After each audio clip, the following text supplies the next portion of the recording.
everyone. Welcome back to the Learn English podcast. I'm Jessica, and as always, I'm joined by Alex. Hey everyone, thanks for tuning in.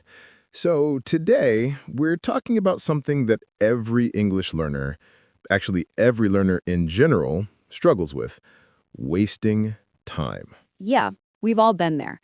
You want to learn faster, so you study for hours, but somehow you don't really feel any better. Exactly. You put in the time, but not always the right kind of time. Today, we're going to talk about what wasting time looks like when learning English and how to fix it. So, Alex, let's start with something I hear all the time. I've been studying English for years, but I still can't speak fluently. Ugh, I hear that too. And it's frustrating, right? People think they're making progress because they're busy, but being busy doesn't always mean being effective. Exactly. Like if you spend 3 hours memorizing vocabulary lists without ever using those words in real sentences, you're not really learning communication. You're just storing random data. I used to do that. I had notebooks full of English words, but when I tried to talk, my mind went blank. Same here. It's like your brain collects the words but doesn't know when or how to use them. So, if you're doing the same exercises again and again and not feeling progress, that's a sign you might be wasting your time. Right. Learning English should challenge you, but it should also feel alive, like you're actually using it in real situations. Let's go through a few common time wasters English learners fall into. Great idea. Okay, number one, passive learning only. Oh, that's a big one. Like watching English videos all day, but never actually speaking or writing. Yes, you feel productive because you're around English, but you're not using it. Language learning is active. Your brain learns best when you're producing language, not just absorbing it. Number two, perfectionism. Waiting to be perfect before speaking. Oh, yes. So many people say, I'll start speaking once I'm ready. But guess what? You'll never feel fully ready. Totally. It's like waiting for the rain to stop before learning to swim. You just have to jump in. That's a great metaphor. Okay, number three, using the wrong materials. Right. If you're studying boring textbooks that don't match your goals, it's easy to lose motivation. Exactly. If your goal is to speak fluently, you don't need to spend hours on old grammar drills. You need real conversations, real context. And number four, inconsistency. Learning hard for 1 week, then disappearing for 2. The classic Monday motivation problem. The key is small, steady effort. Even 10 minutes every day beats 3 hours once a week. 100%. Consistency builds habits, and habits create fluency. Okay, so let's flip this around. What does smart learning look like? Number one, active practice.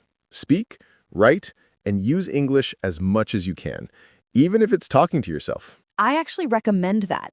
Talk about what you're doing. I'm making coffee. I'm getting ready for work. It helps your brain think in English. And number two, mix your input. Don't just listen to lessons, listen to stories, interviews, songs, things that make you curious. Yes, when you enjoy what you're listening to, you remember it better. Number three, track your progress. Sometimes people quit because they think they're not improving. Right, but if you record yourself speaking once a week, you'll actually hear the improvement.